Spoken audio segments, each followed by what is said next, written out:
সময়ের মূল্য সবথেকে বেশি। অতএব সময় থাকতে থাকতে আমরা যদি সেই সময়টা সঠিক কাজে লাগাতে পারি তাহলে কিন্তু কোনো দিকটাই ফাঁক রয় না, সব কিন্তু সুন্দরভাবে হয়ে যায়। তো চলো সময়টাকে আজ সঠিকভাবে ব্যবহার করি। গুড মর্নিং বন্ধুরা, সকলে কেমন আছো? আশা করি সকলে বেশ ভালো আছো ও সুস্থ আছো। আমিও তোমাদের সকলের ভালোবাসায় অনেক ভালো আছি। তো আজকে হলো কি গিয়ে বৃহস্পতিবার, তোমাদের সকলকে সাথে নিয়ে শুরু করছি আজকের বৃহস্পতিবার দিনের ব্লগটা।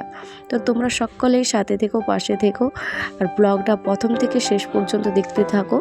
আশা করি তোমাদের সকলেরই আজকের ব্লগটা ভীষণ ভালো লাগবে। তো এদিকে আজকে সকালটা হয়েছে মোটামুটি 6:30টার দিকে, যেহেতু চিকুর পাপার আজকে অফ ডে রয়েছে, কলেজ নেই। তো আজকে যাব ননদের বাড়ি। তো সকাল থেকে কাজকর্মগুলো আগে গুছিয়ে নিচ্ছি। সকাল সকাল চা করে এটা এখন দিয়ে দিচ্ছে চিকুর পাপাকে, চা আর বিস্কিট। আর তারপর এদিকে দেখো আজকে সকালেতে খাওয়া হবে শসা, মূলো, তারপরে রয়েছে পেঁয়াজ আর লঙ্কা, এই হলো। আর তার সাথে চলো আজকে করব, এই যে নিয়েছি হাতে বেগুন, দেখতেই পাচ্ছ। বেগুনের মাঝটা কেটে নিয়েছি লম্বা করে, যাতে ভেতরে যদি কোনো পোকা থাকে সেটা যেন দেখতে পাওয়া যায়। এরপর বেগুনের গায়ে ভালো করে তেল লাগিয়ে নিয়েছি। এরপর এই বেগুনটাকে বসিয়ে দিলাম গ্যাস জেলে, গ্যাসের মধ্যে এটা পোড়াবো আমি। তো অনেকেই হয়তো জানো বেগুন পোড়া আমাদের গ্রামাঞ্চলে খুব বেশি প্রচলিত, এটা বিশেষ করে শীতকালে কিন্তু বেগুন পোড়া দিয়ে মুড়ি খেতে ভীষণ ভালো লাগে। আর আমরা বাঙালি, আমাদের মুড়ি ভীষণ প্রিয়, ঠিক আছে। রুটিটা অতটা পছন্দ না হলেও মুড়িটা কিন্তু আমাদের লাগেই লাগে। তো চলো এই যে বেগুন পুড়িয়ে নিচ্ছি চারিদিক পাশটা ভালো করে এদিক ওদিক ঘুরিয়ে ঘুরিয়ে। তো বেগুনটার গায়ে আমি ভালো করে তেলটা মাখিয়ে নিয়েছিলাম, তাতে কি হয় বেগুনের টেস্টটা আরও ভালো আসে। তো এদিকে আমি বেগুনটা ভালোভাবে পুড়িয়ে নিয়েছি। এরপর এর ছালটা মানে একটুকু জলে ধুয়ে নিলাম আগে, কারণ বেগুন পুড়িয়ে আমাদের নিয়ম হচ্ছে জল লাগাতে হয় সঙ্গে সঙ্গে। তারপর ছালটা ছাড়িয়ে নিয়ে এই বোটার যে অংশটা রয়েছে এটা কেটে ফেলে দেব। তারপর এটাতে আর অল্প সামান্য তেল দিয়ে এটাকে ভালো করে একটু চটকে নেব, তাহলেই রেডি বেগুন পোড়া দিয়ে মুড়ি খাওয়া একদম দারুণ লাগবে। তো চলো এরপর বসিয়ে নিচ্ছি দুধ এসছে, দাদাভাই দুধ দিয়ে গেছে, তো ওই দুধটা বসিয়ে নিচ্ছি। আর সকাল সকাল কাজকর্মগুলো সেরে নিচ্ছি। আর তোমরা সকলে জানিও তোমাদের ওইদিকে কীরকম ঠান্ডা পড়েছে। আমাদের এদিকে কিন্তু ভীষণ ঠান্ডাতে একদম পায়ের তলাতে জ্বালা করছে আমার ভীষণ। তো তার জন্য আমি রাত্রি হলে এখন পায়ের তলাতে তেল লাগিয়ে পরে সক্স পরছি, সক্স পরেই থাকছি, কী আর করবো। আর শোয়ার সময় খুলে নিই, কারণ পরে শোয়া তো ভালো নয়। তো ওদিকে দুধটা গরম করে নিয়েছি। আর এদিকে রাত্রির অনেকগুলো রুটি রয়ে গিয়েছিলো, সবাই সেরকমভাবে কালকে রুটি কেউ খায়নি। তো সেই রুটিগুলোই আজকে তেল দিয়ে হালকা করে ভেজে নিচ্ছি, সকালে খেয়ে নেওয়া হবে, নষ্ট করে কি করব বলো। তো সকালে তোমরা মানে দেখেইছো আমার ব্লগেতে যে সকালে আমি রুটি অনেক সময় ভিজে নিয়ে এরকমভাবে থেকে গেলে, তো সেটাই করছি আর কি। তো চিকুকে বাসি রুটি দেবো না, আমি খেয়ে নেবো, আমি আর ওদিকে মা দুজনে মিলে খেয়ে নেবো। আর বাকি ওই যে বেগুন পোড়া করেছি, সবাই বেগুন পোড়া দিয়ে মুড়ি খাবে। সবাই বলতে বাবা আর চিকুর বাবা, আর চিকুকে কর্নফ্লেক্স করে দিয়েছি, দুধ কর্নফ্লেক্স খেয়ে নিয়েছে। এদিকে দেখো আমার সকালে সবার খাওয়া দাওয়া কমপ্লিট। আমার ওদিকে ঘর ঝাড় দেওয়া হয়ে গিয়েছে আজকে ভালোভাবে, বেড তোলা একদম মানে ঝেড়ে ঝুড়ে পরিষ্কার করা সব কমপ্লিট, অফ ক্যামেরাতেই করেছি। আর লাইনের যেহেতু ভীষণ প্রবলেম হচ্ছে, তার জন্য সব ভিডিওগুলো ঠিকঠাকভাবে করতেও পারছি না। আর এইদিকেতে দেখো থালা বাসন ধোয়ার পরে এই যে চিকুর পাপা নিয়ে এসে নামিয়ে দিয়েছে প্রচুর বাসন। তো আমি এখন ঝটপট করে আগে স্নান সেরে পুজো সেরে তারপর রান্নাটা করব। আর আজকে যেহেতু যাব ননদের বাড়ি, তো নিজেরা ওখানে গিয়েই খাবো, কিন্তু মা বাবা বাড়িতে আছেন, তাদের জন্য খাবার করে দিয়ে যাব, মানে দুপুরের খাবার। তো এদিকেতে পুজোটা আমি সেরে নিলাম। আর এই যে আজকে এত ফুল পেয়েছি যে আমার ভোলা বাবা একদম ঢাকা হয়ে গিয়েছেন ফুলে। তো সত্যিই বেশি বেশি ফুল থাকলে একটু মনটাও ভালো লাগে। তো আমি বেশি বেশি ফুল দিয়ে ভালো করে পুজো করে তারপর চলে এসেছি এখন ছাদে। কাপড় যেগুলো রয়েছে কেচেছি সেগুলো আগে শুকোতে দিচ্ছি, তাহলে কি হবে বলো তো। তো একটু এখন যেহেতু শীতের রোদের সেরকমভাবে তাপ নেই, তো তা শুকোতে দেরি লাগে, তো শুকিয়ে যাবে। আর এলে পরে তখন উঠিয়ে নিতে পারবো ওখানে ননদের বাড়ি থেকে ফেরার পরে। তো রাত্রিতে থাকবো না, আমরা চলে আসবো মোটামুটি 4টা সাড়ে 4টার দিকে বাড়ি ফিরে যাব। তো তার জন্যই এগুলো আগে দিয়ে দিচ্ছি ছাদে, যাতে শুকিয়ে যায়। তো তার জন্য আর কি। আর দেখতেই পাচ্ছ তোমরা তো আমার ভিডিওতে দেখোই যে কত কত জামা কাপড় মানে রেগুলার আমাকে কাচা ধোয়া করতে হয়, প্রচুর থাকে। এছাড়াও আমি নিচে কতকগুলো শুকোতে দিয়ে আসি, যেগুলো মা বাবার, কারণ মা কী করেন সময় হলে ওগুলো উঠিয়ে নেন, আর যেহেতু বয়স হয়েছে তো ছাদে আসতে পারেন না, ছাদে ভীষণ হাঁটুতে ব্যথা, তার জন্য। আর এদিকেতে চলে এসেছি আমি রান্না করতে। তো রান্না বলতে ডাল আর পালং শাকের সবজি করব, আর ওনারা খাওয়ার সময় ওদিকে ডিমটা ভেজে নেবেন। তো এখন কিন্তু সময় খুবই অল্প, তো এখন বাজে 10:30। আজকে কিন্তু মানে ঝটপট করে সব কিছু করে নিয়েছি। আর এদিকে দেখো মাঝে অনেকটা টাইম পেরিয়ে গেছে, এটা কিন্তু ননদের বাড়িতে ফিরে আসার পরে এটা রেকর্ড করেছিলাম। এটা হচ্ছে তোমার ফিরে চলে এসেছি বিকেলের সময়, জামা কাপড় যেগুলো শুকিয়েছে সেগুলো উঠিয়ে নিচ্ছি। তো মা এসেছিলেন ছাদে, তো এই পাশটাতে দিয়ে দিয়েছিলেন কতকগুলো, এই দিকটাতে হালকা হালকা রোদ অনেকটা দেরি তো থাকে, তো তার জন্য আর কি। আর চারিপাশটাতে দেখেইছো আমার ছাদে রয়েছে প্রচুর গাছ, তো জামা কাপড় শুকোতে ভীষণ লেট হয়। তো এদিকটাতে তার জন্য ওই জামা কাপড়গুলো দিয়ে দিয়েছিলেন, তো জামা কাপড়গুলো উঠিয়ে নিচ্ছি।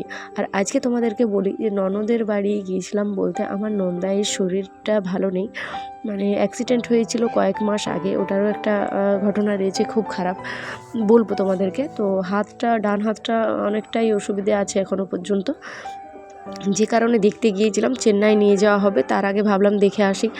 তো এদিকেতে দেখো তোমার তারপর আমরা গিয়েছিলাম বেনারস ঘুরতে, তো এত জামা কাপড় ছিল, অনেকগুলো রাখা হয়ে গেছে, আর এই কতকগুলো বাকি ছিল কেচে ধুয়ে এগুলো আয়রন করে নিয়েছি। তো ভাবলাম বেডের উপর কেন পড়ে থাকবে, এগুলোকে একটু গুছিয়ে আগে রেখে নিই।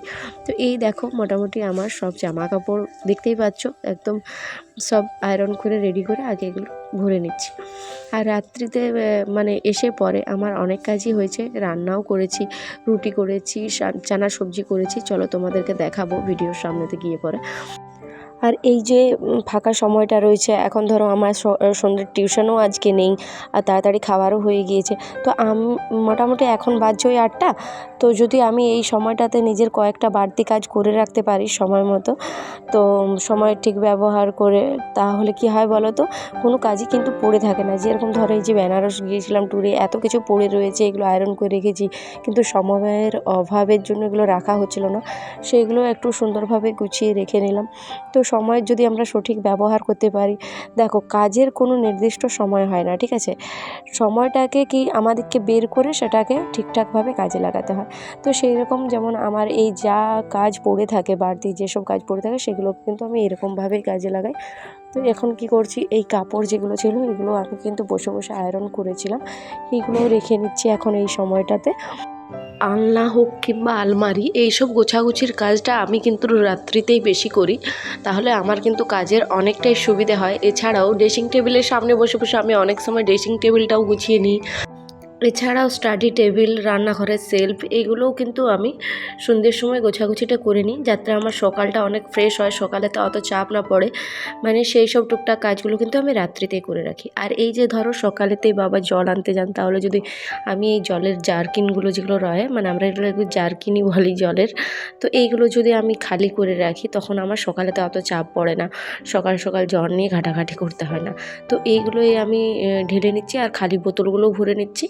তো সেক্ষেত্রে কী হবে, সকালে উঠে বাবাও জল আনতে বেরোতে পারবে না, আর আমারও এই কাজটা আর থাকবে না। তো সেরকম ছোটো ছোটো কাজগুলো কিন্তু আমি সঠিক সময় মতো করে নিই, একটু হাতে সময় পেলেই করে নিই, তাহলে কিন্তু আমার দিনে অনেকটাই মানে কাজের চাপ কমে যায়, হালকা লাগে। দিনের কিছু এক্সট্রা শুকিয়ে যাওয়া জামা কাপড়, বেডশিট এগুলো ছিল, এগুলো তো রাত্রিতে এখন গুছিয়ে নিচ্ছি।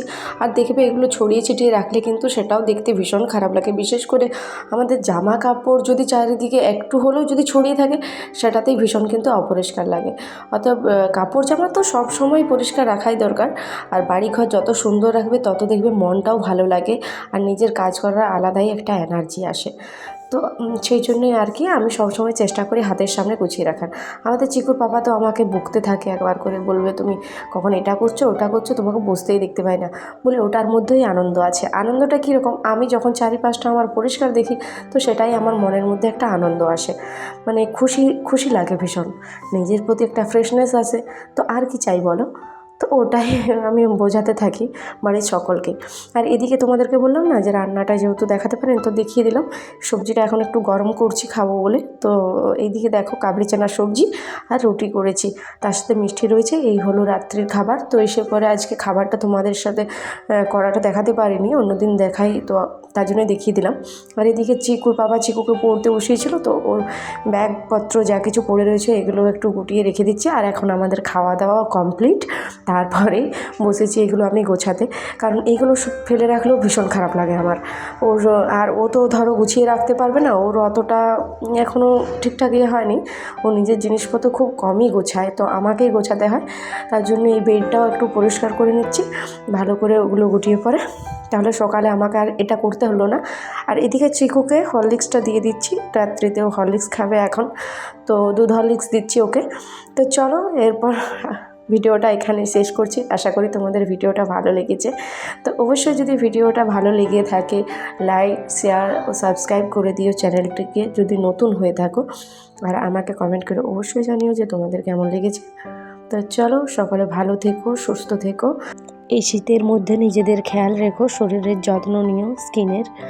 তো সবাই এভাবে আমার পাশে থেকো, ভালোবাসা দিতে থেকো, যাতে আমি এগিয়ে যেতে পারি আরও অনেকটা দূরে। তো সকলকে গুড নাইট, বাই, শুভরাত্রি।